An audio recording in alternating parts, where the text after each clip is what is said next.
What's up, everybody, and welcome to the Golf 360 podcast. I'm the host, Pete Popovich.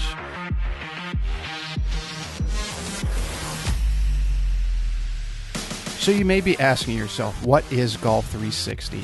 And Golf 360 is a show that was designed to introduce you to people associated with the game of golf to help you improve not only at your game, but also your life. Almost all of our guests are from within the industry in some way, shape, or form, but some of the guests we have are from outside the industry, and it mainly revolves around the business world with a few others scattered in here and there. Now, all of the guests that we have a few things in common. One, they all were highly successful and accomplished in their field. Two, each has something to pass along that will help you in your game and your life. And three, they were all more than willing to give back by passing along the things that they use to help them in their career, and even some of the mistakes that they made so that others don't make them in their journey. So I hope you find listening to them as enjoyable as I did interviewing them, and that each and every one of you benefits from the information that they so willingly and graciously pass along. This podcast is brought to you in part by Just Thrive Probiotic. You may be surprised to learn that your digestive system is the key to creating and maintaining the quality of your physical, mental, and emotional health, and it's one of the body's most essential systems. That's why the majority of nutritionists today highly recommend probiotics as an indispensable nutritional supplement. As a discriminating consumer, you've probably been searching for a probiotic that is proven, potent, and effective, and you found it. Just Thrive is your best choice for maintaining a healthy lifestyle. Just Thrive Probiotic captures the power of hundreds of thousands of years of nature's design with a specialized bacillus strain formulation that guarantees survivability through the stomach and upper digestive system. Supports optimum gut health, digestive health, immune health, and delivers antioxidants. Great for adults, kids, and the whole family.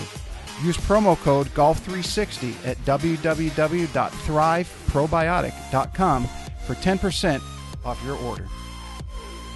This podcast is brought to you in part by Old South Golf Links. A short ride across a bridge from Hilton Head Island is one of the area's finest golf courses and a hidden treasure. Set up on towering pines and ancient oaks with sweeping marsh vistas, truly makes Old South Golf Links a one-of-a-kind golfing experience. The Clyde Johnson design was named one of the top 10 new public courses when it opened, and it also takes full advantage of the natural beauty of the Low Country. Old South is a fun and unique challenge for golfers of every skill level and a favorite of both locals and visitors. Whether it's your first time here or you're a regular, you'll be treated and feel like family. From the bag drop to check-in at the fully stocked pro shop with both men's and women's apparel, to breakfast or lunch before or after your round, the staff is always ready and willing to help. Experience for yourself why Old South is one of the premier golf courses in the Hilton Head area and why it will quickly become a favorite of yours too. Visit them in person or online at www.oldsouthgolf.com, or to make it tee time, simply call the pro shop at 843-785-5353. Hey everybody, so excited about today's show. We just finished wrapping up about an hour and a half discussion, and today's guest, he is one of the most sought after sports psychologists in the professional golf world today and around the country. Not only does he have a stable full of touring professionals, but he also works at the University of Alabama in their sports performance department. And it's no wonder, after you listen to today's show, how and why Alabama sports teams have become so successful when you got a guy like him behind you and helping out in every aspect that he can. We had a great discussion. The first time I heard him speak, I was so impressed by his energy, his enthusiasm, and his knowledge about what he talked about, that I said, that is somebody that I have got to get on the Golf 360 podcast. So he was kind enough to come on with his schedule. I'm very, very flattered that he carved out an hour and a half to let me talk to him. I'm sure you're going to pick up a bunch of great things. A lot of these things are simple and that we kind of lose focus on in today's highly technical, highly driven world where we're always looking for that next thing that's going to take us to the next level, where he sheds some light on sometimes it's really just the simple things and doing those consistently and consistently well. He's a great guy. You're going to love listening to him, and I'm sure everybody's going to pick up something that they can use to improve in their golf game and their life. So please sit back and relax and enjoy and just grow from all the things that he has to say, and give a big Golf 360 welcome to my guest today, Dr. Bhrett McCabe. All right, Dr. Bhrett McCabe, welcome to the show. Hey, thanks for having me. Very excited to have you on. A lot of friends and colleagues and everybody ask me, say, well, who do you have coming on next and who you working on and trying to schedule? And some of them know golf, some of them they don't. And I told them, I said, look, I got a great guy, Dr. Bhrett McCabe, coming on. And they say, well, I kind of explain who you are. And they say, well, why him? And I said, well, he and I have a lot in common. We're both 6'5", we're both follically challenged, and we're both devilishly good looking. So Exactly. you're a perfect fit. You got it. But yeah, that's definitely true. The real reason was before I didn't even know who you were, and you were at Coach Camp, Andrew Rice's Coach Camp, which for anybody out there listening, any of the coaches, that's definitely one you want to get to. Andrew and his wife Terry do a great job. But here you are. It's the very first day. It's like 8 o'clock in the morning. Everybody's kind of getting the cobwebs out of their head, drinking their coffee, and you come on stage, the very first presenter, and you're so energetic and passionate about what you're doing. And I didn't even know who you were, and I said, I got to get that guy to come on the show. And then, of course, as I listened to you talk, it was clearly evident you were extremely good at what you did. But very, very happy to have you on. Well, thank you. I appreciate it, and I appreciate the compliment. I think people always ask, where do you want to speak in the lineup? And I don't really care. I'll speak anywhere, but usually I get put first in the day.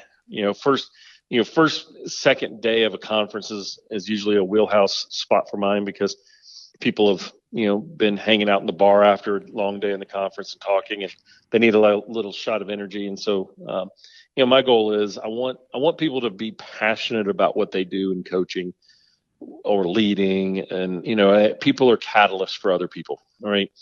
And I want to be a catalyst for people who are there in the audience and share with them some insight and some wisdom of working with players or coaches or leaders. But I also want them to realize that they're catalysts for the people in their lives. And so if they can get one or two pieces of information, I'm going to build it in science, but I'm going to make science conversational. I'm going to make it so that people understand what they're trying to get out of it is beneficial to them in the long run. And then, at the end of the day, it's all about how we share that information. We go back to our individual tribes and our individual communities and things like that. So now you have your website is themindside.com, and you have your podcast Secrets to Winning, and I highly recommend anybody listening to check those out. Now, you're also the University of Alabama Sports and Performance Psychologist. So yep. Do you have a separate practice, or are you employed by the university? So the university, I'm only there one day a week. I was brought into the university, 7 years ago.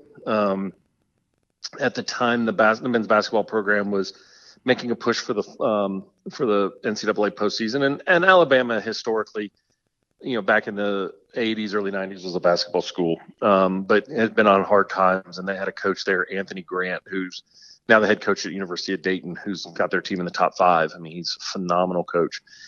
He had I got an email one day from their athletic trainer and said, "Hey, look, we've got some issues. We're looking for somebody. Would you be interested?" And I was like, "Of course, I'm happy to help." And I don't reach out to coaches, universities, and stuff like that. I feel like people want, if I do good work, my word will get out, and people who need to see me will see me. And so I went over there and started helping out the basketball team. And then the athletic department called and said, "Look, we already have football set up. We don't need any help in the football realm. But can you help out the non-revenue sports? Can you be our resource to help them out?" And I was like, "Yeah, absolutely, not a problem." And very fortunate at the University of Alabama, there's a couple individuals there that are groundbreakers. Jeff Allen, who's the director of sports medicine, and then Ginger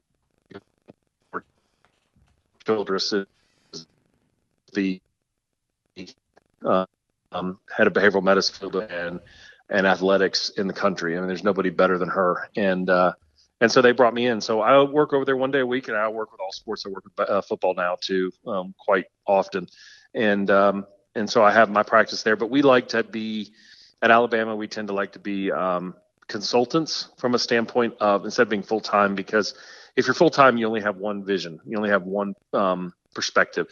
By doing it the way we do it, at least with me in the performance realm, I can go over there and bring my experiences working with the PGA Tour, Major League Baseball players, with my college athletes. And it's something I learned from Dr. James Andrews, who's the orthopedic surgeon, the world-renowned one, is, expose yourself to a lot of different areas and bring the expertise across each person.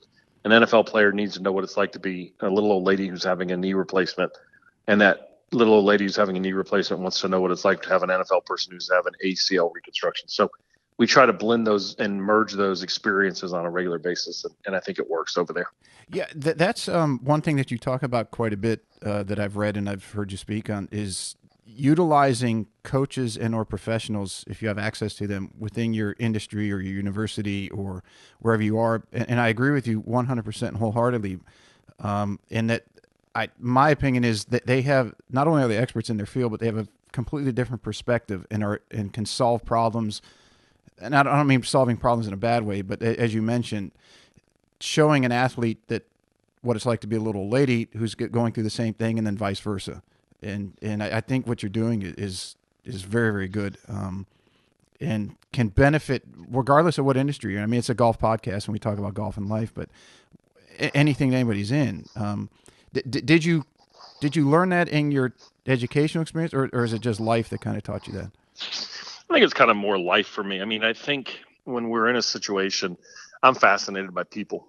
And, when I started out and wanting to do something different even in my academic career, it started out by just reaching out to people and meeting them. I think we get so siloed and we get so limited in where we are that I think the simple act of reaching out to somebody you don't know and saying, hey, I'd love to take you for coffee and sit down, pick your mind. I very rarely ever had somebody who's denied that. People like to share. They like to communicate. We like to collaborate. And, I think even in the academic setting, I mean, that's an easy answer because there are people that are there available to us on our campus, right? They're right there. They're a part of that. And you've got people on a college campus who are experts in finance. They're experts in mechanical engineering. They're experts in, anthropology. And there's experts. And a lot of times there's a wall up between academics and athletics. And it's not an appropriate wall because we're all fighting for the same thing. They're developing students. So are the coaches. Coaches want to win, but they also want to develop great men and women for the future. Well, academics want to educate, and they're trying to develop great people for the future too. So I think, it's a great skill. Listen, in your own community, whatever you do, most of the time we may know the people who work at our business park, but we sure as hell don't know the other people who are, in our zip code. And I think we have to be willing to say once a month or twice a month, I'm going to find somebody to take to breakfast or take to lunch. I mean, listen, even if we're financially strapped, a $10 or $15 Starbucks experience, you're going to spend that somewhere anyways. Mm-hmm. So you might as well spend that on learning from somebody and saying, look, I just want to pick your mind. And then when you leave that appointment, you ask the person, hey, is there anybody else you think I could benefit from? I would love to sit down and communicate with, I like to learn. And if we're learning, we're winning because we're growing our expertise. And I think we all can do that. I mean, golf coaches, one of the biggest knocks I have in the golf industry, working across multiple different industries, is why are we afraid to bring in coaches from other sports to teach us? Now sometimes it has to do with seasons. It's hard to bring a baseball coach in during golf season, right? But it's not hard to bring a football coach in. And, we say, well, football is different. Is it? They're teaching people a skill and getting them to execute it under pressure. What's different between that and golf? Nothing. Okay? Is it a failure to see the common denominators of development of a person, or as you just said, teaching? I think it's a failure of that, but it's also a time thing. We get so focused on what's right in front of us that we can't see the bigger picture. And as a result, we fail ourselves. Now, what do? We go to a conference. I love going to sales conferences and entrepreneurial conferences because I find the energy very, very contagious, but I also find it very similar to athletics and coaching. And so, you go there and you got all these people who are begging for information. They want to get better, right? Well, if you look at most people's podcasts, just as an example, they are very based around what they're naturally listening to and what they do on their business. If you listen to a salesperson, most of their sales podcasts are going to be about sales because we've got this fear that if I can't master my immediate domain, then I can't succeed in everything else I'm doing. And it's quite the opposite. If you look at my bookshelf, I have very few sports psychology books. In fact, I don't like them. I'm not a big fan of sports psychology books. I'd rather read biographies and business books because the same principles apply. I don't need to listen to 14 other ways to follow the process. I've been there. I've done that with 2 coaches. I've done that with a coach that won 5 national titles as I played with, and I work with a coach that's won 6. And they're very process oriented. I understand it. but I want to know what it's like to be in the military. My dad was, retired Air Force and fascinated by the military mindset. I want to know what it's like to be entrepreneurs. And, I consider myself an entrepreneur. I want every golf coach to see themselves as that. And I want people to, what is it like to be in that? I think one of my favorite books I've ever read is a book called Presidential Courage, about the courage moments that great presidential decision-making has to come down to. So I think the more we can learn outside of our context, the more we have generalizability of our material, the more we can utilize it. Sitting down and talking to a business owner that has to inspire their team, right? To reach out to a salesperson who's struggling. What difference is that than the player I just got off the phone with right before you called who's struggling in his game? There's no difference. Right? We want to make it so specific and context specific. But the reality is human beings are human beings. And we all struggle with things, and we all are challenged by things. And so we have to be willing to see the bigger picture and realize how human beings are consistent across one another. Yeah, I agree. And when I was starting this podcast and I came up with the name Golf 360, and friends would say, okay, well, what is it? And I said, well, it's all encompassing, anything that has to do with the game of golf. And the knock was, well, it's too broad, it's too big, no one's ever going to listen. I'm like, yeah, but you've got to utilize people from other industries and other experiences to shed light on. But here's the bigger issue about your podcast. Okay. Is it's not really about what people are listening or not. It's what you're listening to. Right, and similar to you, like I obviously have some instructional books going back to the Nelson Hogan era and all the way through and so on. But I look to the other side of my bookshelf and I've got books like The Opposable Mind, Man's Search for Meaning. Stuff that really gets into the human aspect of whatever it is that someone's doing. Mm-hmm. Because I think you have to develop that, and you obviously can speak better to that than I can. That's your expertise.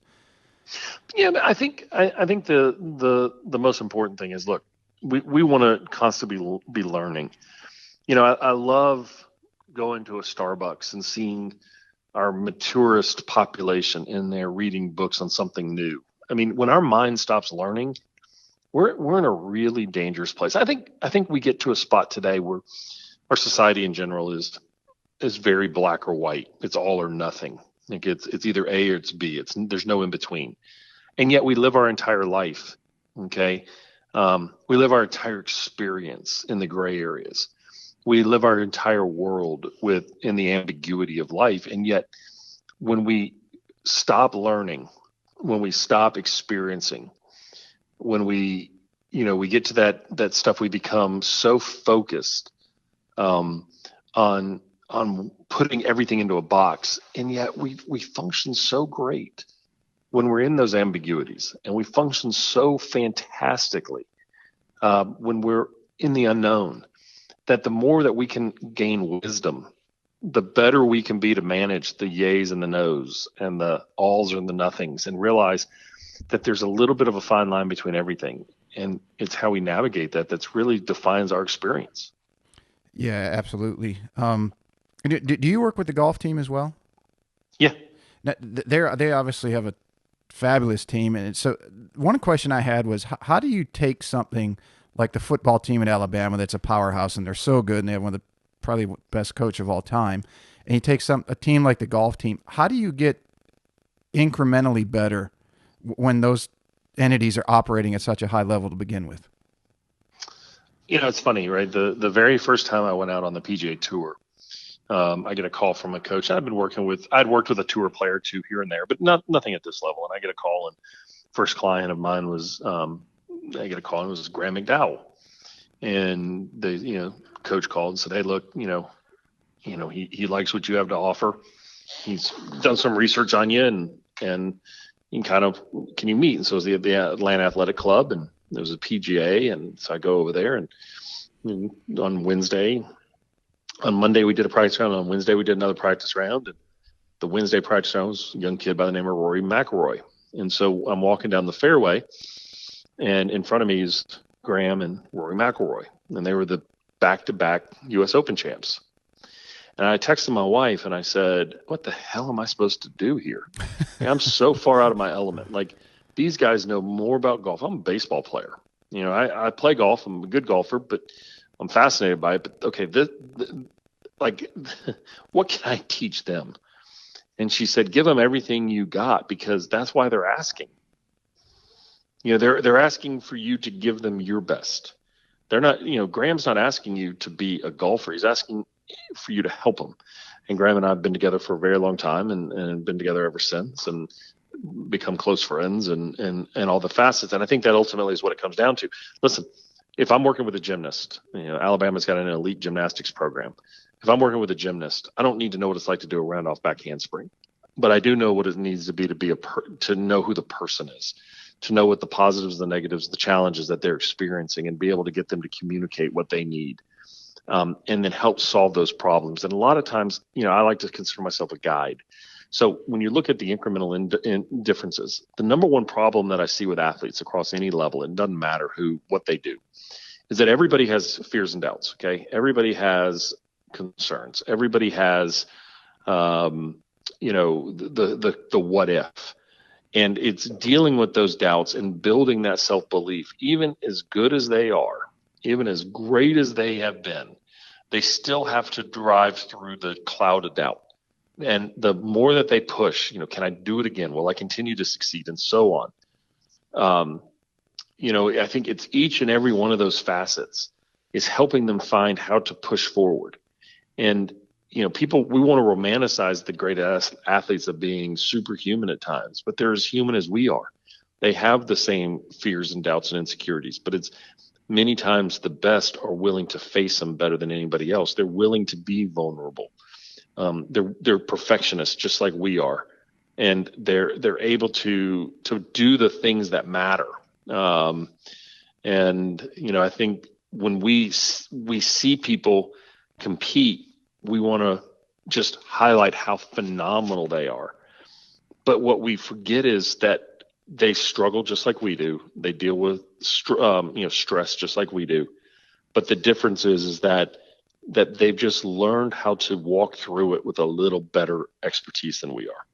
Do you think that's the biggest misconception or misperception of touring pros to the general public, is that the public views them as, and they are people who can do things that the average Joe can't do, the average golfer, that they can hit it, they can air carry at 310, or they can hit laser like irons, but they are human beings and suffer the same flaws and challenges that anyone else in society does. Yeah, I mean, I tweeted during the Honda Classic, I like watching the Honda for a reason, is because the golf course really messes with the guys. And it doesn't mean that they're not phenomenal. I mean, listen, you put an amateur down there during that tournament, they're going to shoot 110. Okay. You got crosswinds, you got, very challenging experiences. So during this Saturday broadcast, I tweeted that, hey guys, listen, everybody needs to watch this. You're watching players. I mean, Gary Woodland fatted a wedge from the middle of the fairway on 9. It went 70% of the way there. Mm-hmm. You saw guys that were missing greens with chip shots. The golf course wasn't it wasn't gimmick. It was just hard, and people struggled. And I think we forget that a tour player wins 80% of their money in 5 events a year. Okay. So they're going to play 25 events in the year. In 5 of those events, they're going to win 80% of their income. I try to get my players to get better and make more money in the 80% that they're not great. Okay.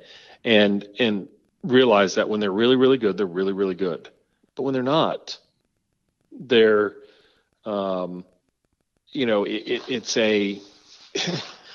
it's not thinking that the valleys of their performance is predictive of all the problems they're going to have in their life and all the things that their game is going away from them. But golfers are unique. They go out and they romanticize in their mind what a great round is going to be before they play it. They sit there and they think about it, deep down. It's like, I'm going to play pretty good today. Like, I know I'm going to play good. Every other sport and every other athlete knows that it's not going to be their best day. Instead, that it's going to be hard and it's going to be a challenge, and they're going to be resourceful and they're going to have to find it.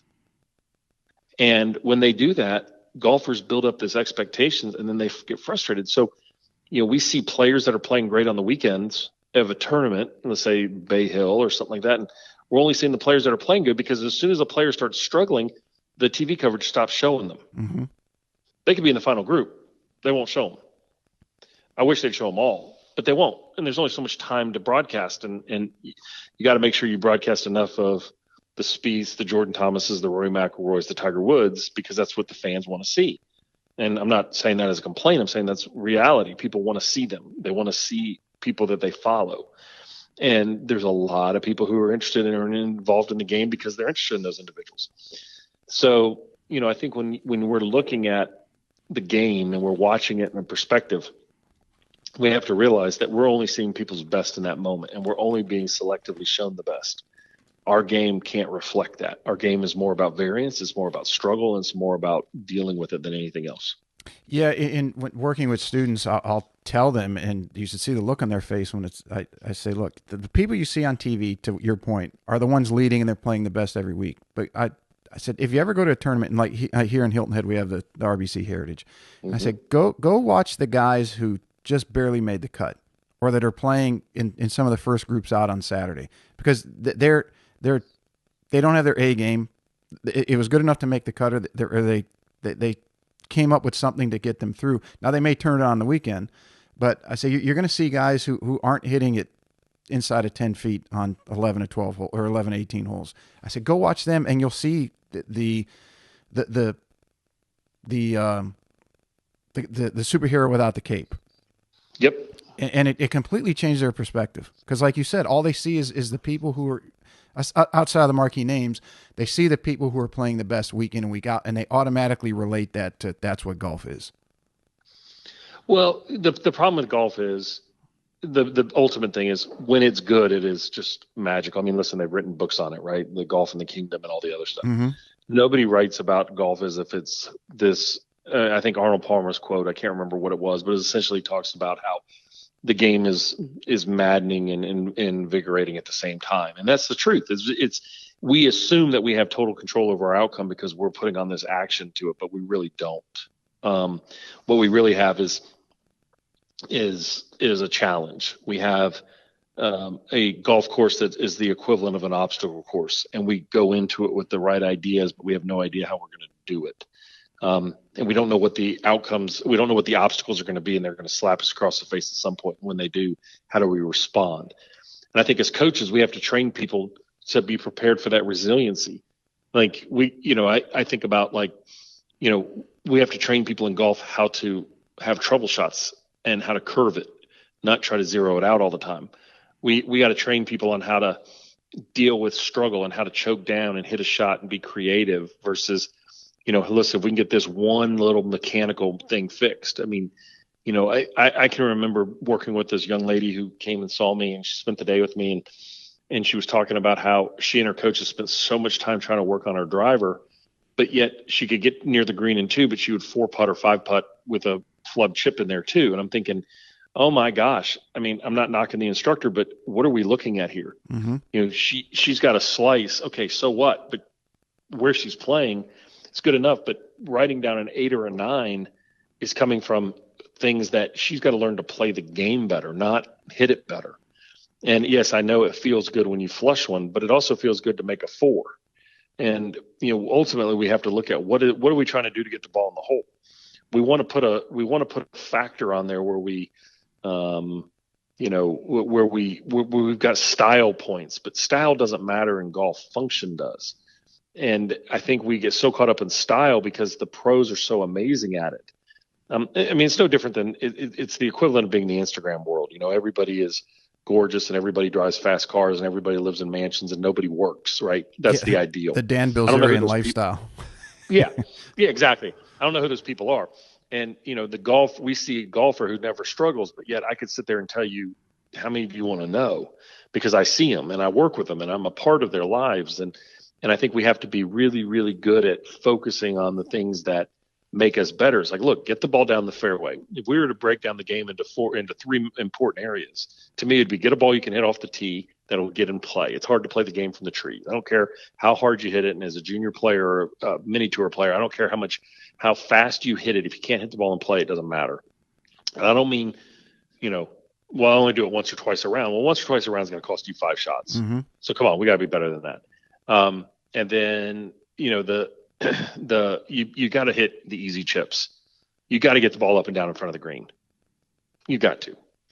If you can't get the ball up and down, then you're going to struggle. And then you got to be able to make short putts. There's no skill of putting. Can you just get a ball started on line? That's what it is. And, I think if you continue to do those little things, it's kind of like, okay, is the game that hard, or do we just make it that way? And I think we make it that way.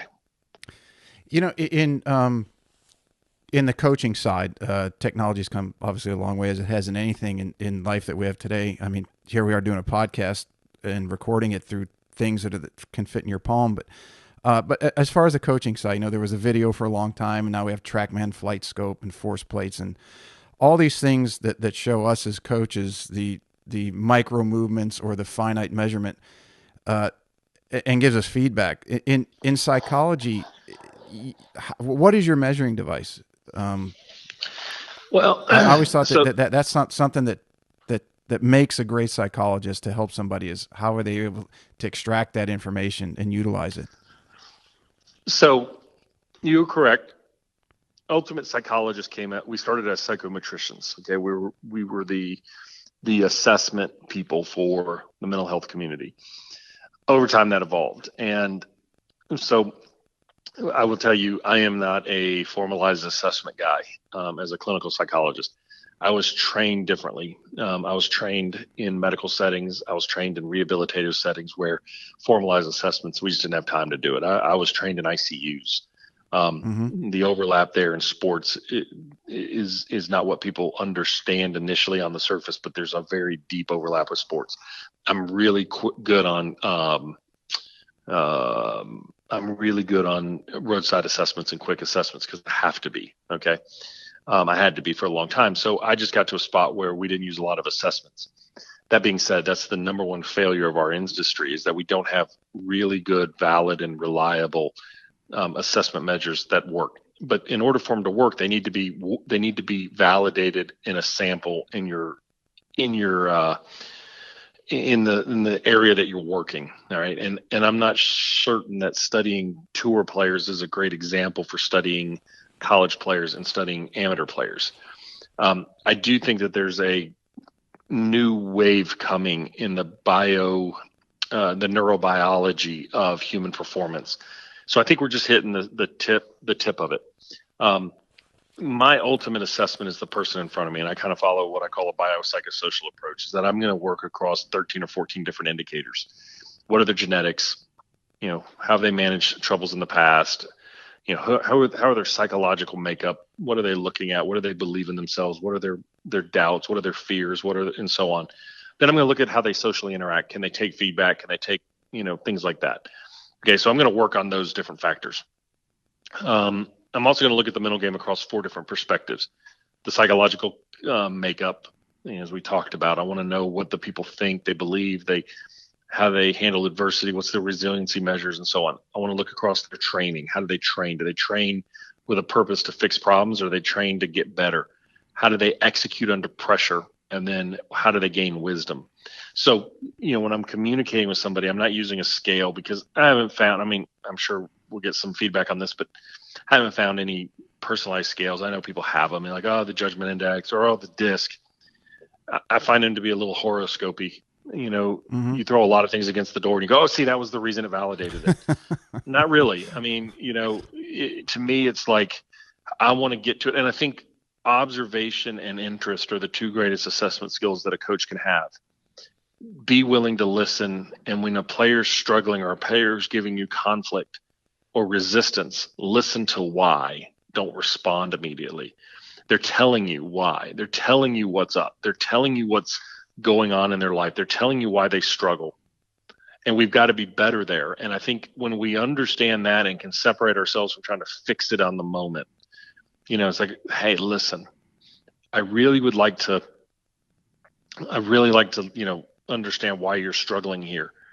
Or, I'm watching those different factors, right? What makes it work that way?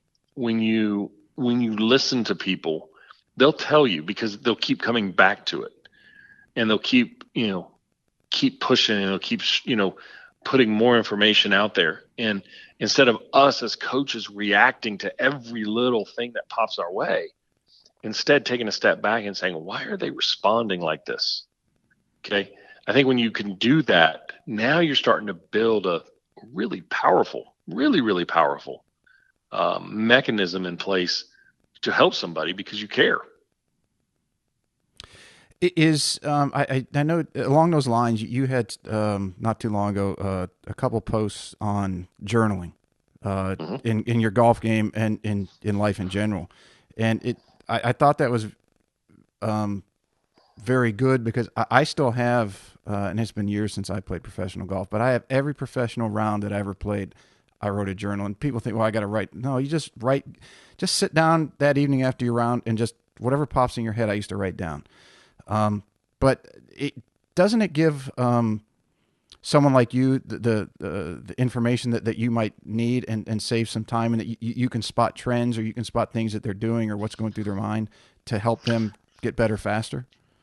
Yeah, I mean, I think first of all, and real quick, let's go back to the player evaluation. Mm-hmm. I would be remiss if I didn't mention this. I've got a system that I put together about a year and a half ago. It's called the player evaluation system, which takes coaches through through an online academy, kind of that basis of what I look for and what they need to look for. That's a different thing they look for. If you go to my website, it'll be there. You look on the online academy, it's there. Okay.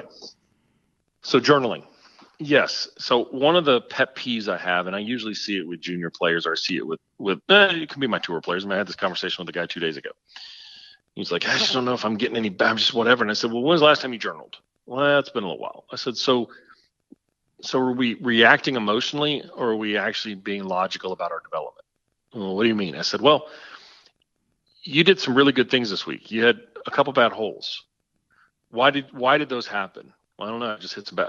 No. And so what happens is, without journaling, you're not a recorder of your experiences. And so you're allowing emotion to take over. When you allow emotion to take over, you become the byproduct. You become a kite. Okay. And the kite is you're just, floating out there in the wind, letting the wind blow you where they need to blow you. Okay. That's not very effective. In fact, I personally like to have a little bit more control. And so when you look at the things that we do, if you're not journaling, then you're just completely allowing a byproduct to happen. And the journaling to me is not Dear Diary. It's a performance capture. Okay. And if not, then it's just emotional. And I did this yesterday. I had my players, about every Sunday night, I send out to my tour players and say, send me a detailed review. And one or two will say, can I just call you? And I'm like, nope. And the reason is that I don't want diarrhea of the mouth. I want them to take the time to write it, so they have to read it. If we're just going through it emotionally, what happens is, verbally, we're just processing the emotions, blah, blah, blah, going through it, doing the little things, and we're not actually ever thinking. I want us to think about it. I want to look at it and say, you know what? Okay, I'm being too hard on myself. That wasn't a bad shot I hit on 8. It took a bad hop, okay? And I hit a really good putt to save par, and I couldn't do anything different. I would like to have a different outcome, but I wasn't terrible. But if we walk around and we allow emotion to be our guide, okay, well, 3 months later, if I'm in another struggle zone, what do I have to reflect on? Our memories are so skewed and they're so inaccurate. We anchor to a time that we think we are better than we actually were. And, I think it's just, I think it's so comical that we just need to be better. Yeah. I talking to some of my closest friends, that you say we anchor to a time. All of us agree that about the time that we were 18, 19, 20 was a time that we all reflect on very fondly. I don't remember anything standing out, but, I thought that interesting that all of us across different ages would find that time was the one that we reflect on the most. I don't know if it's because it's a time that you're turning into an adult, but you're still maybe living at home, and you have the comfort of home, but the world is out there waiting for you, or what it is. But that's interesting that you say that we all have gravitate to that, because my friends and I'll do the same. Oh yeah. Listen, we do it with past loves, right? We forget why we broke up with them, but we remember and romanticize all the great times we had with them, but we forget what ended the relationship. We go back to our high school reunions. We romanticize about how great high school was and how funny. It wasn't that funny. It wasn't that much fun. I mean, no, everyone's saying, I can't wait to get out of here. I thought it was miserable. Right. Yeah. Okay. And the further we're away from it, the more we're like, oh yeah, oh God, yes, it was fantastic. All right, look, life's a series of goods and bads. All right. And it's not all or none, as I said earlier. And when we played, people, a lot of times when people come in, they've got this moment in their past where they had this summer where it was fantastic, right? Mm-hmm. It was so good. It was so easy. Well, it was kind of like the opening of Grease, right? John Travolta meets Olivia Newton-John on the beaches in California, and it was this magical summer. Okay. Well, that's what we do. We romanticize about that time. But the reality was that wasn't magic. That was the result of either probably a lot of hard work that was starting to materialize. It was probably a freedom of thought where you weren't constricting yourself in a preventative mindset, and you were out there playing a lot, and you were playing for yourself. And then all of a sudden something got hard. Well, when we're on our peaks, we're not going to stay there long. And when we're in our valleys, we think we're going to be there forever. But the truth of the matter is, it's more that middle where we're at, where there is natural struggle and there is natural frustration and there is natural experience. It's what I call Suckville, right? It's this that was your talk space, at the coach camp. Yeah. It's that space between our reality and what we perceive it should be. All right. It's not our expectations. It's what we think our best is. And, that space between those is what I call Suckville, because we actually live there. We're never really ever reaching our potential. Never. And people who sell towards the potential are selling hope and lies. Okay. Because we're never going to hit it. No offense to the people listening to this. You'll never hit your potential. You'll never maximize who you are, because all you'll ever do is redefine what that destination is. Yeah. Is that because it continually evolves? So as you get better Yes. or stronger, then the mark, it's like trying to get a ball in the ocean that's floating. Every time you get closer, you swim to it, you push it away. Yeah. The reason is that the human mind can't be content, and it can't look at something and say, I've made it and I'm successful and the world is going to be easy now. Because if you think about it from like a evolutionary standpoint, if we made it to the top of the mountain, there were 10 people waiting to push us off. Right. Mm-hmm. And then you got to refine the energy to climb the mountain again and take on the next person who's occupying the castle. Every great empire has fallen. Because what happens is, once you achieve the empire, what's the new objective? It's to grow it. Okay. They asked Bill Walsh when he won the Super Bowl with the San Francisco 49ers, man, this is great. Now you've won a Super Bowl. Isn't it going to be great? And he goes, no, now I'm coaching guys that have won Super Bowls. And they said, what do you mean? He said, well, every one of these guys has made the sacrifice to win a Super Bowl. Now they want to get their contract extended. Now they're at a different phase in their life. Maybe they're not as hungry. Motivation changes. So, our minds aren't built to be content. So as a result, we're constantly shifting it. You win one tournament, you want to win two. You win two, you want to win three. Well, now you want to win bigger ones. And then you want to win a major. Then you want to be on a team, or as a coach, you win district, you want to win state. You win state, you want to be a 2-time state winner. And now it's always something more. And that's just how the human brain works. We're never happy and content where we are. Is that the mind and the brain working towards always needing to be growing? Well, yeah, because if you're not growing, you're susceptible. Right. You're at risk. Okay. And so, the mind is always looking for something more. It has to have something more. It's just the human mind has two major purposes. Okay. The brain, to keep you alive, and then to push your genes into the next generation. Mm-hmm. Okay. So procreation. So everything boils down to survival and essentially sex. Okay. If we look at most of our drives, that's where they're from. Most of the time, our brain is misreading threats as high risk threats to keep us alive. Okay. And so a lot of the underlying processes, I don't want to miss a shot. Well, that's a threat-based initiative. It's not really a threat to our human experience, but it is a threat to our social status. It is a threat to our self-esteem, which, and so on. Status has a lot of value in the evolutionary sense for reproduction. Okay. Lions, the females want to mate with the lion on the rock, not the one in the swamp. Right. Okay. And because they want their progeny to have the highest chance of success. It's just what we are. So, if you look at most of our drives, that's where it's going to come down. But the problem is the joyous achievements don't last long. The painful ones last forever, because the brain is going to go back on the next hunt. The mind is going to go for the next hunt, for the next joy, but it can never forget a failure, because if it goes back and goes back to where it was at risk, it's essentially going to die. We don't eat food that we got food poisoning from for a very long time. Mm-hmm. Okay. We feel like we're dying. And it's just how we are. I mean, the painful experience of what we remember, we don't want to put ourselves back into it. Well, the problem with golf is we romanticize that joyous, but the truth is the pain is there all the time. And so we're reminded all the time of every bad shot we've ever hit in the moment.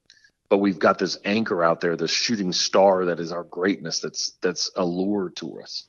And it's just not there. Does that get so? You explain it to usually junior golfers, because as they go from being very good early on and have no idea why, they just know that they're good, whether they played a lot or they have natural ability for whatever reason. And then once we get into, okay, here's where you want to get to, and then they make that climb up that mountain, and I can see them as they approach reaching that peak, that or they have reached it, whether it's winning or making their first cut, whatever it is, and I can see the elation, and then there's this like almost big sigh of relief that they've gotten there after I give them some time to enjoy it, and I say, okay, here's the next one. And they're like, what do you mean?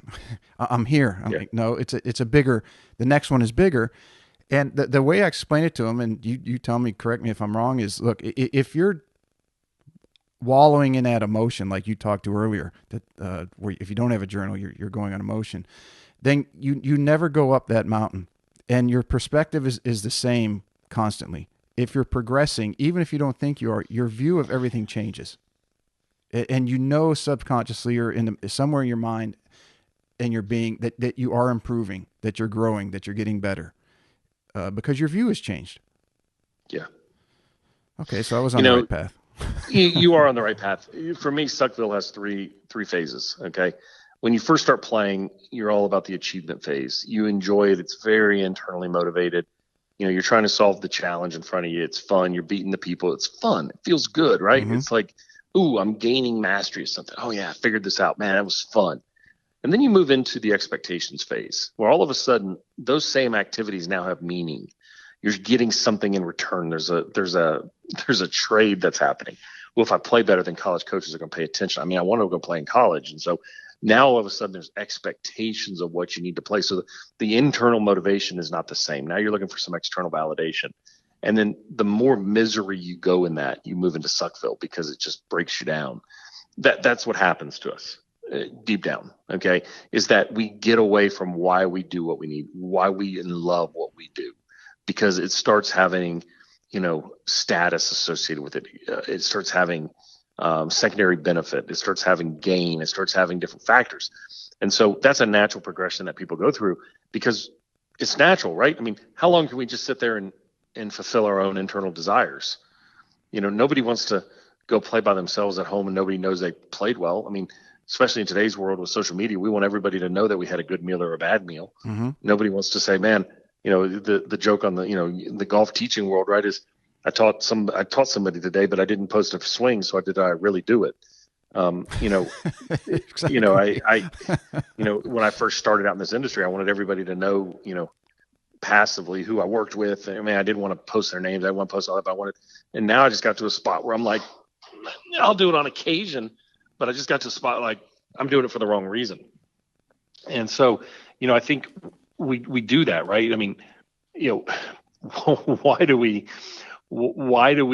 drive BMWs or Mercedes? I mean, I love them. I've got a BMW. My wife's got a Mercedes.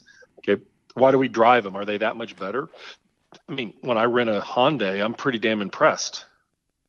Okay. I think it's pretty damn remarkable, okay, to drive those cars. But we drive them because there's a status associated with them. I had to laugh. I saw this great tweet by this guy who's kind of a faith-based comedian, and I thought it was dead on the money. He said, go to church and watch what happens if somebody drives up in a brand new X7 BMW. The judgment that people are going through there, right? Oh my God, they're so, pretentious to drive a car like that when there are people out there who are hungry, right? Drive up in a brand new Denali, and people are like, smart car.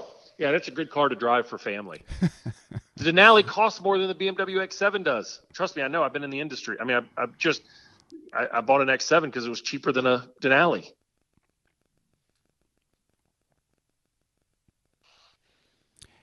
So funny. Is that just the way that the people's perceptions and views come out? That it's biases, man. Yeah, we all have biases. Okay, we're all judging people. We're all looking at ourselves. It's all a reflection of our biases, our fears, our insecurities. We only make comparisons to other people on what we insecure about ourselves. We don't care. You and I do two things really great. I'm not worried about it. I think it's great. It's awesome. More the better. But man, if you do something better than me in an area that I'm not real jammed about with myself, that's going to cause a problem, and I'm going to resonate on it because you're tickling my insecurity. You're tickling my doubt. Mm-hmm. Let's talk a little bit about coaching in modern times, in the era that we live in. But I've listened to a couple of your shows that were very eye-opening. And one of them was about playing outside. Right? You played baseball. You played at a very high level, and I think we're about the same age. I'm 47. Yep, that's right. And I absolutely loved as a kid playing in the yard. All the kids in the neighborhood, we get together, we play football, we play basketball, whatever. And to me, there was no, it really didn't matter who won. Maybe the goal would have been, yes, we want to win because we want to feel better, but it was just being outside, and you really didn't care if you weren't working on your inadequacies or what you weren't good at. You were just playing, and the lowest common denominator in whatever game it was got better. Does organized practice, as much as parents and kids want to do that now, does it allow for that development anymore today? Well, if the organized practice is better, it does. But we're all part of the niche market, right? Mm-hmm. People come into my office and they expect to spend an hour with me, despite the fact that we can solve the problem in 10 minutes. Okay. Because they know a psychologist, you work for an hour. Right. They come to a golf lesson, they want an hour, unless you advertise it's a 30-minute lesson, but they really want 38 minutes. You go to your physician, though, your primary care physician, if he can prescribe the medicine for your sinus infection in 4 minutes, it's a win. So it's all about expectations. So, we're in a situation where, listen, outside play was great because it forced us to be creative and adaptive. But in organized practice, we tend to coach that out by going towards technical proficiency because we have the ability to do that.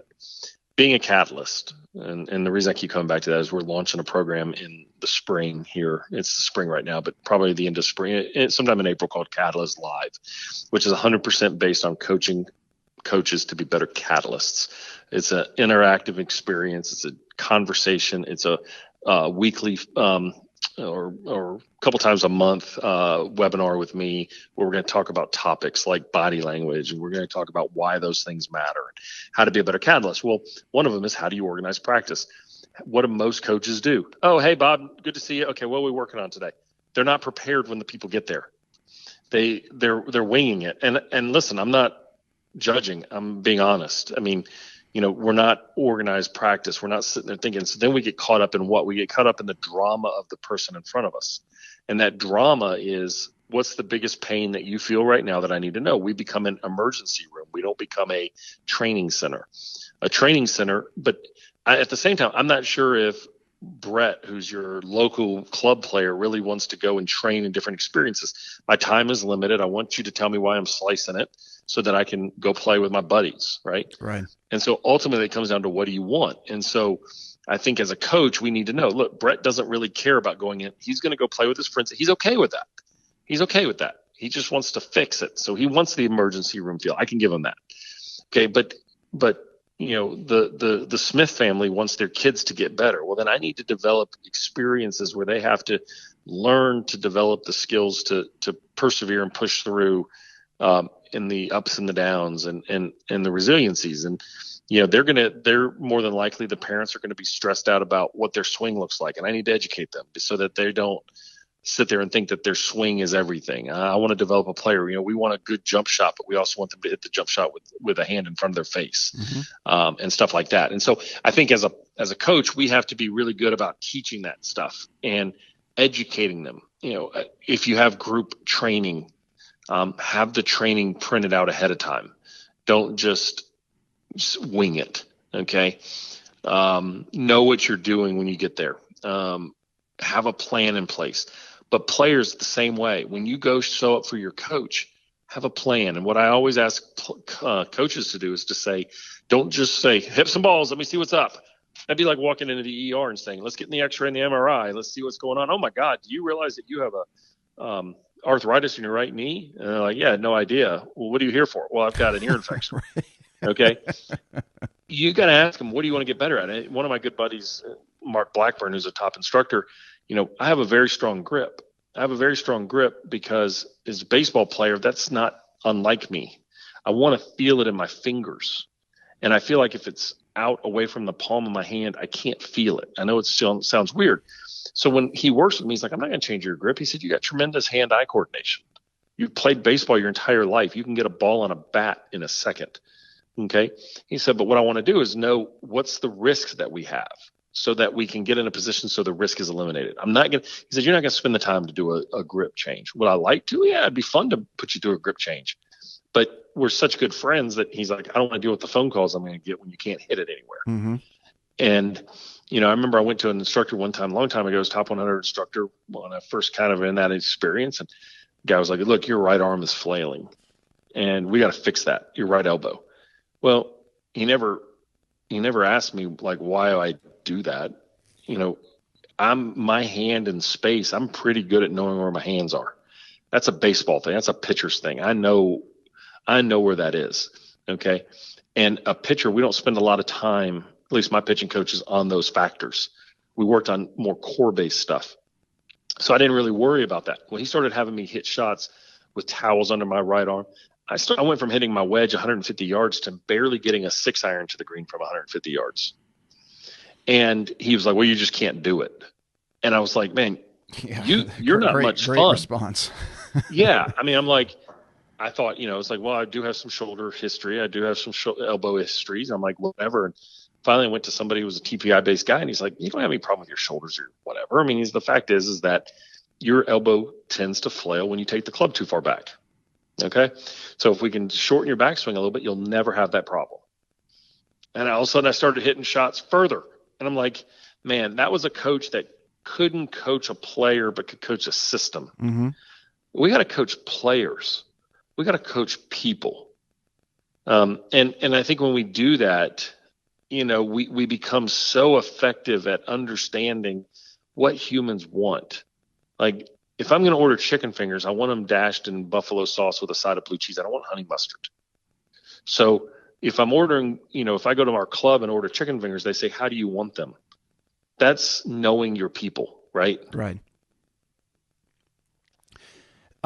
You had an episode on the 21st century athlete, and I thought it was very, very interesting. And I find this overall interesting that in today's tech-driven world, some of the simplest things are often overlooked. And one of the things you touched on was how kids today, they're competing against the entire internet, where, when we were younger, it was just whoever's in your neighborhood. Yep. Can you elaborate on that a little bit?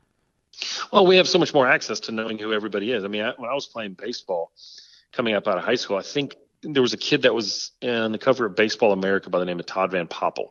we knew he was going to be the number one pick in the draft if he would have signed, but he ended up not signing, and then he was drafted later and blah, blah, blah. Okay. But the Braves passed on him. The Braves ended up drafting a kid by the name of Chipper Jones. But we knew those kids, but I didn't know who the 5th round picks were going to be. Right. But now, man, we know who everybody is. All I got to do is go on Instagram, Twitter. We've got more ranking systems for ranking systems.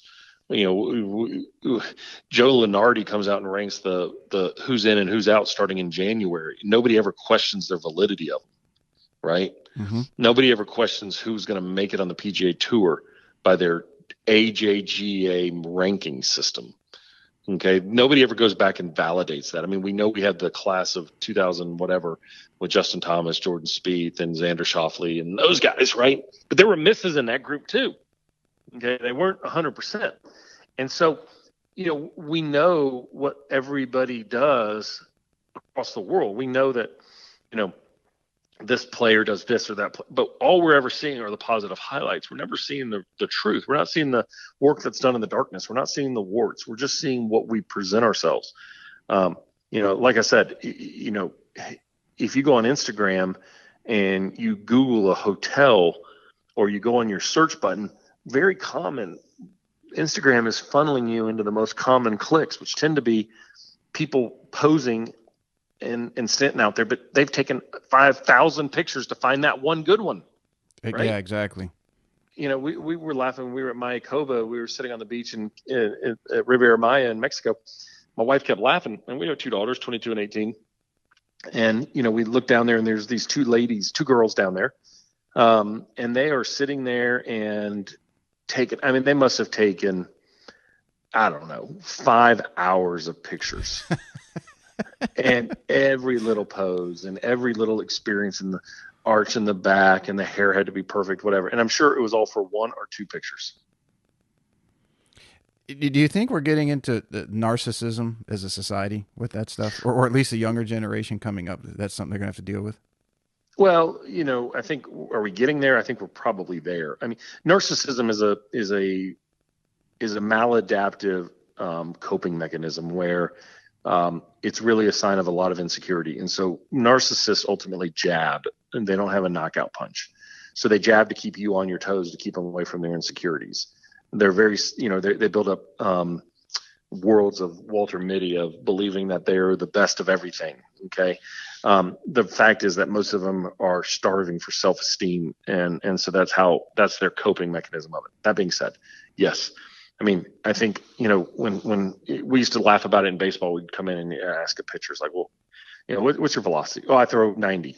Like everybody throws 90. Mm-hmm. Okay. You know, what's your swing speed? 121. How hard do you hit it? 305. Every time? Yeah, every time. I'm like, okay. So watching on the PGA Tour this past week, you know, I watched people hit drivers and they were going 265. So, you know, yes, in great day, but, you know, maybe you do hit it that far. Okay. But can you get the ball in play? Can it go where you're asking it to go? I mean, Cameron Champ, yes, there's a new generation. And I do think swing speeds are going to continue to rise because more and more better athletes and better coaching are getting into the industry. And we're seeing, you know, elite athletes in that position. But what we do is nobody ever says, you know, we say, well, what do you normally shoot in competition? Okay. Well, you know, they'll give me a score and then it's like add 4 to it. Right. Because nobody's going to say, you know, unless they're coming in here on down on their luck. Most people aren't going to say, look, you know, am I good at what I do? Yeah, I'm pretty good. Okay. But I'm not the best.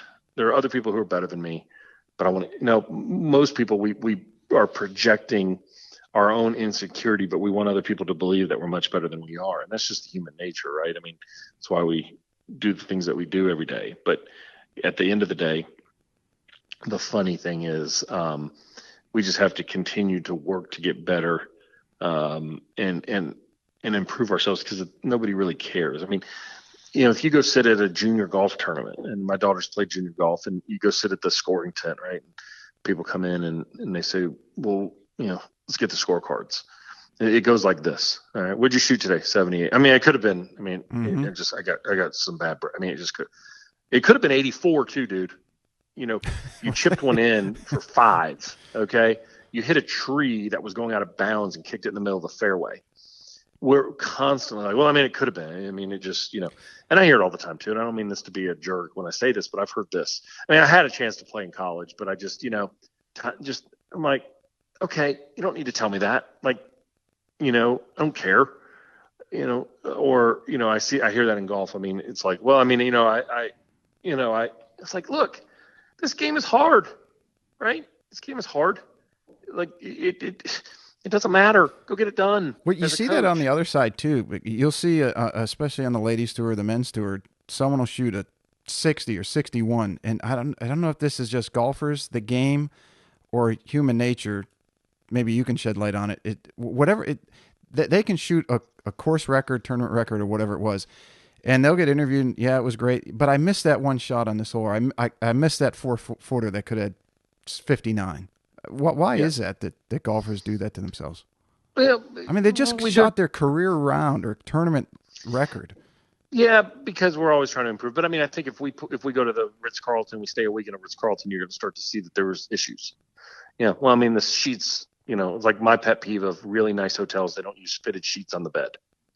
Like, I don't understand why the correlation between super nice hotels and a flat sheet on the mattress that is going to come undone during the night. Like, but I can go to a Hampton Inn or I can go to a Courtyard by Marriott and pay a third of the price, and they're going to have fitted sheets on the bed.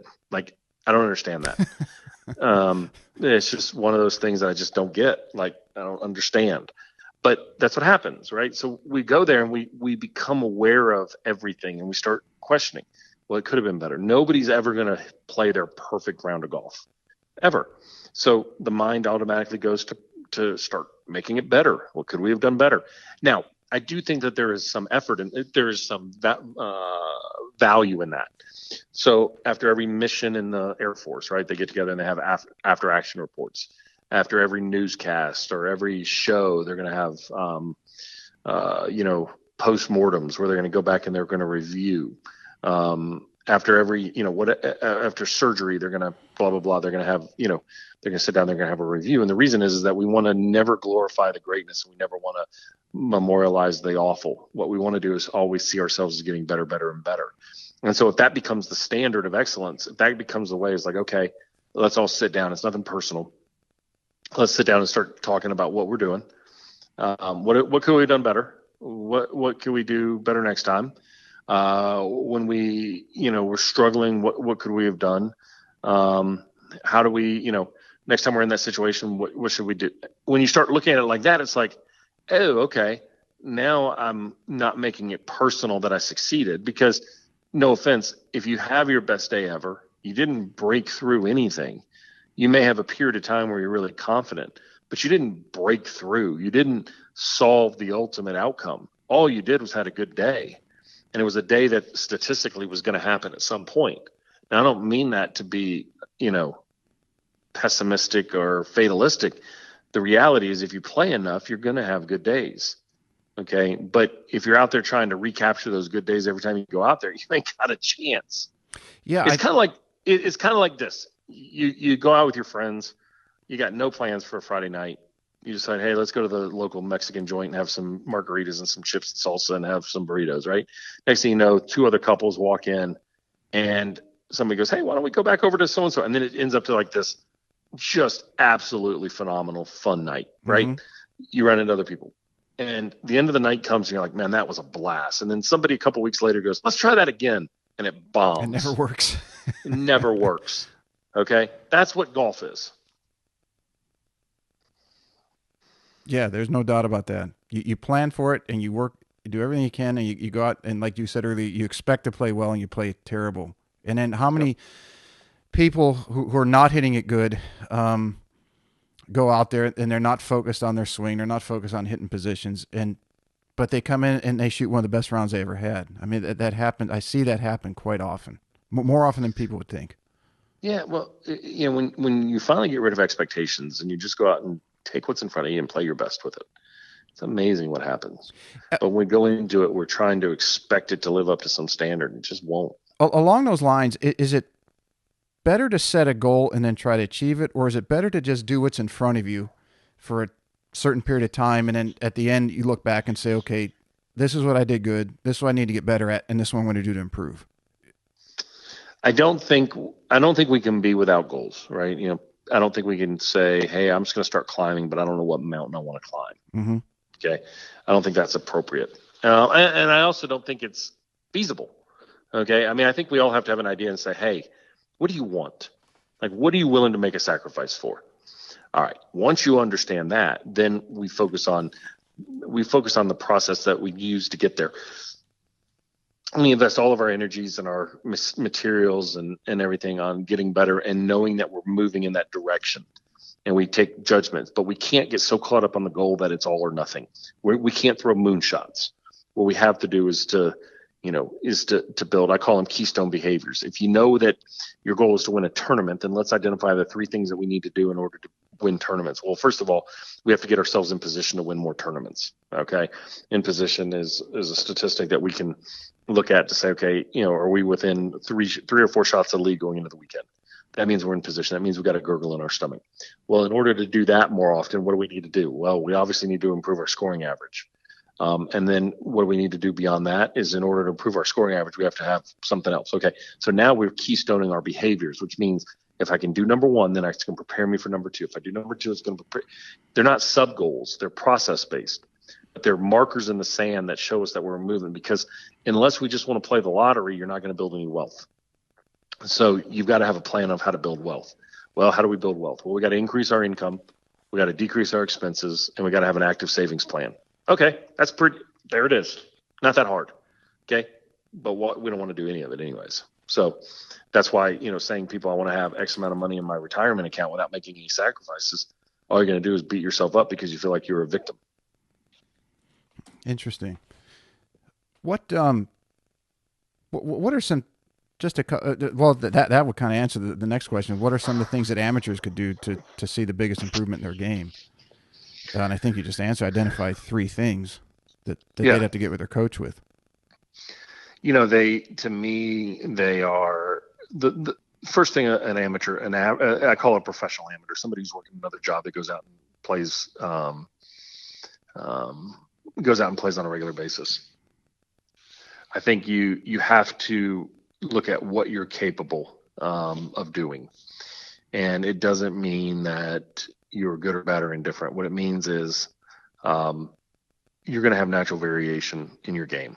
Yeah, there are going to be other players that you play against who are really good, who don't have variation in their game. I mean, we all know those guys at the club who show up and they can shoot 74 like they're falling off of their car. Mm-hmm. Okay.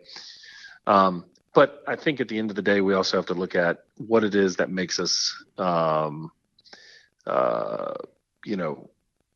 growing and pushing and developing and going from there. And, I think we have to accept variation. I mean, if we look at the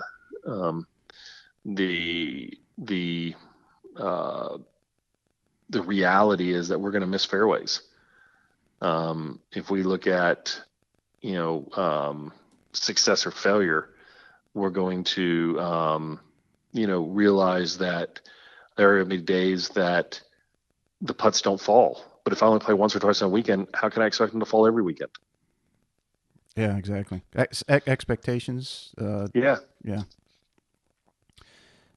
What is failure a good thing? It's a reality thing. It's the wisdom that we gain out of it. I think we say we fear failure a lot. I don't think we fear failure. I think we fear the moment we realize we failed. Because once we fail, well, then we're more than likely going to start building something back out of it. That moment that we realize that we failed is the scariest part. It's kind of like getting on a trampoline, when somebody kind of propels you up and shoots you up a little higher. It's that moment where you feel like you've gone a little further than the top. Mm-hmm. And it's like, whoa. That's the scariest place. Okay. And then when you start coming back down, you're going to land on it. Okay. But it's that like, oh my God, what's going on here? I think it's important that failure is seen as what it is it's an invitation to evaluate how you can do it better. And it's experience. The only way you have failure is by having experience. And so experience means you put yourself out there. A lot of people are so afraid to put themselves out there, so they never experience it. So you got to look at failure and say, okay, what's the wisdom I can gain there? We're going to fail with students. We're going to fail in competition. We're going to fail. There was a 2-year grace period from when I bought the equipment to do this podcast and when I actually started it. And well, part of it was just complete fear of the unknown. I had no idea. Sure. I had no idea what I was doing. And the other part of it was, okay, I don't know anything about editing. I don't know anything about the equipment. That ended up being the bigger thing. I came to grips with, look, just throw it out there. If it does good, great. If it doesn't, at least I tried and I learned something. Yeah. What's the worst thing that could happen? I did the same thing. I mean, I bought the podcast equipment, sat out for a while because I didn't know. I do it with writing. I mean, I've got several books that are on my computer. I'm writing Suckville. We're probably going to push back the launch of it until the summer just because it's not where I want it. Mm-hmm. It sucks. And so, I'm going to get to work on it and make it better. It doesn't really suck. It's just not what I want it to be. There are people in my genre who will write books with misspells in them, and what I just can't do that. No, I cringe when I see that stuff. Yeah, and to me, it's one of those things where this is an enduring document. Yes, the message is important, but there's other avenues for me to get it out. I want the book to have, information out there. It's not about failing, and it's not being a perfectionist. It's about having a standard, because and so I think the failure part is there, but it's also, there's got to be a certain standard to be good enough. In the book, I can control what's printed on that paper. I can't control what's done on a golf course. Mm-hmm. There's a difference there. And when I give a talk, I'm not as worried about the enduring legacy. In fact, I don't have notes, and my slides are usually pictures with one statement on it.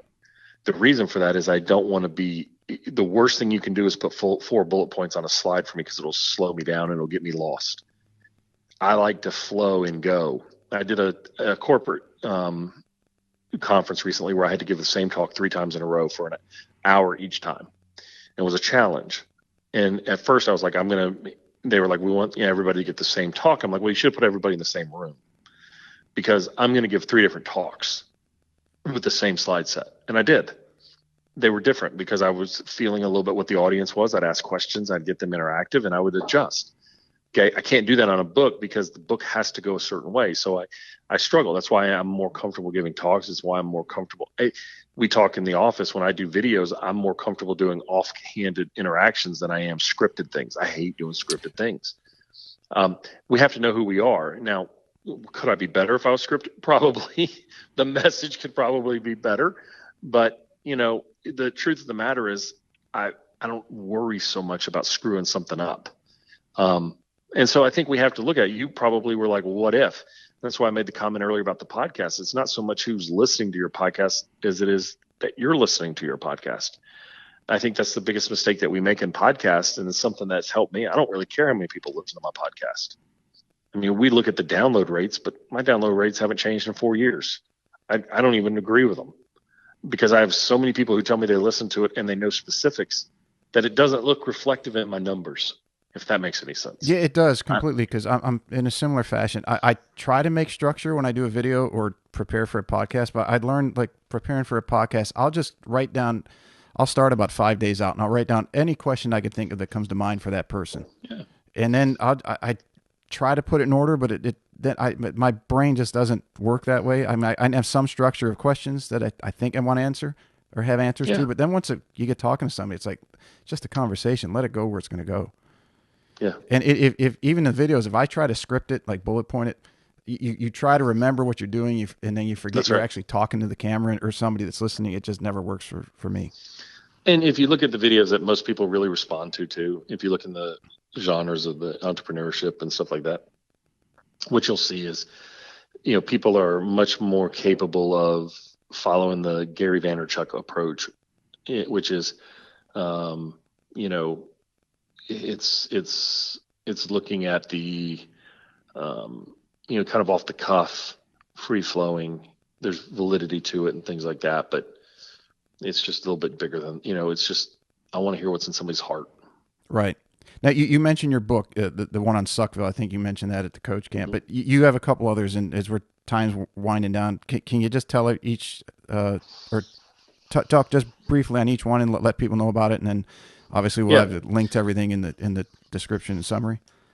Yeah. So the first book I wrote was called the Mindside Manifesto, which is how to get more competitive in your life. And it really comes down to what is it that you truly want. I think most of us are living a life we're not, we're letting life live us. We're not living life. And that's in our business. That's in our life. That's in everything. We're just going through tomorrow's going to be better. And if I can just catch my breath today, I can do it. Well, if you truly lock into what you want, we can really hit it. So don't be afraid to establish what it is that you want and going for it. Out of that came the game plan, which was I took one chapter and created a workbook out of it. Because one of the things that I do in books, and it's a mistake, but I'll put just about everything I know on that topic in a book. I never think like, oh, this could be 2 or 3 books. I think, oh, I want to put everything in a book because coming from the scientific world, that's what you do. It's, volumes of material. And so we decided to take the one chapter about how self-image is everything and blow it up into a workbook. Suckville's coming. Suckville's going to be good. It's a good book. One of the other things that we're doing, especially with Catalyst Live, is what you're going to see hopefully over the course of the next 12 months is a lot of ebooks. A little quicker, 25 to 30 pages, content area. You can sit down and read it in an afternoon. Very, very low cost, like under $5 types of stuff, which are really good, valuable content. I like to write quickly. I like to write concepts and material that can make a difference in people's lives. And I want to do it in the moment. And so we're trying to develop more content like that. The Catalyst Live is going to allow me to leverage a lot of the work I've done with coaches over the years. I do a lot of coaching coaches. I really enjoy that. And I get to bring experience of working with gymnastics coaches, volleyball coaches, basketball coaches, youth coaches, organizational coaches, leadership leaders, and CEOs of companies, and bring it all into what we call catalysts. And take that material and say, it's not just for golf. It's going to be for anybody who's a coach, anybody like that. And it'll be, if I had to guess, it'll be probably under $20 a month. And you're going to get 3 to 4 webinars. You're going to get specialized podcasts with just coaches. It's going to be one of those things where you say, if I want to be a better coach, why am I not on Catalyst Live? Because the interaction is so incredible. We have a guy who is mentoring us, who is the impetus for this, who's done this in a different genre in a different area, and he brought it to us after some feedback I got from some coaches, and this is something that this is what's pushing Suckville back, because this is going to take a little bit more of my time, but it's something that I'm super, super passionate about, because I feel like we have a little bit of a coaching crisis in this country right now, where coaches have lost control with parents. They've lost control with institutions. They feel like they're sometimes victims, and yet they're the most powerful indicators that we have. Most of us look back in our life and we remember a teacher or a coach that changed our life, and I want to get back to that. If someone wanted to schedule you for a speaking engagement or work with them or their team, what's the best way to reach you? Yeah, I've got 2 websites. You can go to BhrettMcCabe.com. It's BhrettMcCabe.com and send in a request, or themindside.com.